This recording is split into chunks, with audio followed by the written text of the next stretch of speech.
So it's 2 something in the morning, and this will be uploaded later probably when I get to some Wi Fi. But I can't sleep. Yeah, welcome to my nightmare. But I was having a conversation with a friend of mine, Charles, earlier, and part of our conversation has been rolling through my mind for the last probably 45 minutes, 30, 45 minutes. And it's how mental illness can affect relationships, friendships. I have 2 close friends that I talk to on a regular basis. Um, I do have some friends on Facebook that are people I went to high school with, but we don't talk on a regular basis. We keep in touch every so often. Um, we're not close. I have 2 close friends. I used to have more close friends. If you've read Running Scared, you know about some of them. If not, it is available on Amazon. Um, but the thing is, I think I need to explain what my diagnosis mean. Um, I was diagnosed with severe adjustment disorder when I was 17. I don't want to do the math right now. So, long time ago. Uh, I'll be 44 this year, so 27 years ago, I was diagnosed with severe adjustment disorder, which basically means I don't handle change very well. And, I learned in college that the only constant in life is change. So it's hard for me to adjust to even minor changes sometimes. Or if I make a plan for something and that gets changed, it can put me off balance. If one week, someone is telling me that they're interested and want to date me and, they really like me, and then the next week it's completely different, I don't deal with it well. I freak out, actually. And we'll get to more of that later. PTSD, post traumatic stress disorder, is not just for combat vets. It's for anyone that's been through a traumatic experience. And I was diagnosed with PTSD in 1992. And even with all the doctors and psychiatrists that I saw, I would tell them and it would never be treated. It was just blown off because it wasn't from combat. It was from a family member's suicide, from sexual assault. I have been molested more than once. I've been gang raped and came out the other side of that. And actually, that's how I have my oldest daughter. And, we're very close now. That's another story for another time. But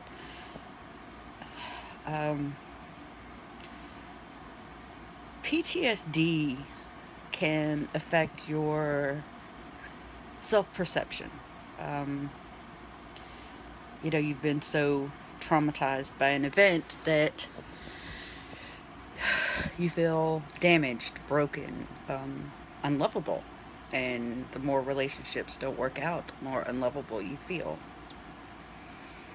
And it's just part of the cycle of post traumatic stress disorder. Panic disorder is one of the most severe anxiety disorders. And anxiety, everybody has that general anxiety occasionally, like you can't find your keys and you panic. Well, with severe anxiety or panic disorder, you don't have to lose your keys to panic, and you feel that way all the time. That heart racing, nerves shaking, spazzing out 24/7. And, it can randomly get worse. And if you combine all of those things, change can cause panic. And something triggering a PTSD traumatic memory can cause you to panic. And so you live in this constant cycle of bad memories and and panic, and it does affect friendships and relationships. I've had people that I was friends with for years um, suddenly start calling me a crazy psycho bitch because I would have a panic attack and freak out about something or overanalyze or think too much. That one been pointed out to me several times. I think too much and I analyze things too much, and I see too much into something that's nothing, and I worry too much about everything. Um, but that's the way my mind works. That's, you know, and the sad truth of it is the more that cycle in friendships and relationships happen, the more it is going to happen because it builds that sense of insecurity, that sense of damaged and being unlovable. And because not many people are going to want to deal with someone that is constantly panicking, someone who needs help calming down or will freak out at the smallest thing. It's too much pressure for them. They're not, I don't want to say they're not strong enough, but honestly, that's the way I see it. Um, or they just don't want to deal with it. And, those kind of things make the person with the mental illness feel more unlovable and more unworthy of being loved. And, I think personally, everybody wants to be loved. And not just by their family, their parents and brothers and sisters and children and all that, but by a partner, someone to share the ups and downs with and share the triumphs and share the struggles. Someone you know's got your back because they want to, not because they have to, because you're, family or related or whatever. And, I have a couple of people outside of my family that has had my back for a while. And I have, some that once the struggles became too real, disappeared from my life without a trace. Boyfriends, friends, spouses. I've been divorced for the third time, almost 5 years now. And, the sad thing is they've all tried to make it my fault. I was the reason it never worked because I would go crazy, or as they would put it. And being mentally ill doesn't mean you're crazy. Um, it means your brain doesn't function the same as everyone else's. It means, there's a misfire somewhere in the synapses, in the neurons, and it's just, and it causes these reactions. And yeah, you can feel like shit later, but it pushes people away unintentionally because generally people don't want to deal with that. I have a hard time dealing with it. Sometimes I can't stand myself. I don't know how someone else would be able to stand me for a long period of time. And the sad thing is with all the failed relationships, it makes it hard to believe that there will ever be a good one. That there will be someone who's willing to put in that effort and deal with those moments of panic and get through it without it tearing things apart. And you drive people crazy, it annoys people, and hell, sometimes even my own family can't stand me and I can't stand myself. And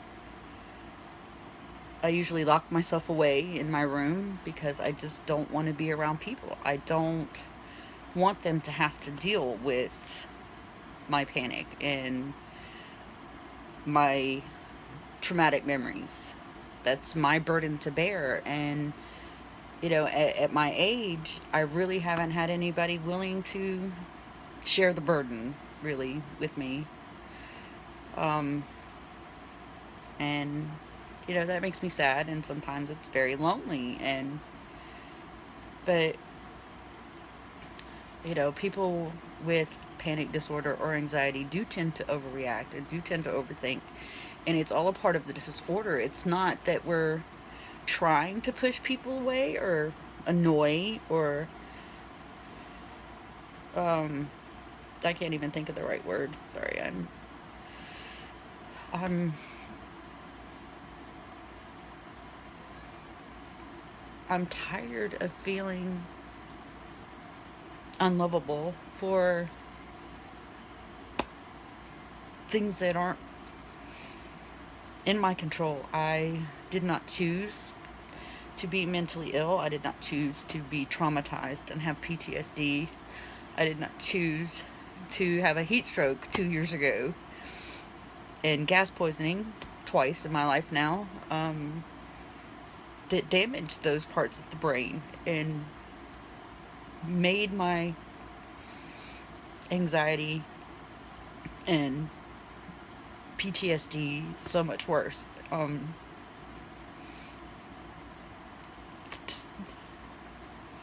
like anybody else, I want a partner to share my life with. I want to be loved with all my craziness and eccentricities. And craziness is probably the wrong word to use, but chaos that comes with everything I deal with and everything I go through. And I think there's a lot of us out there who want that and can't get it because people don't know what it's like. They don't understand.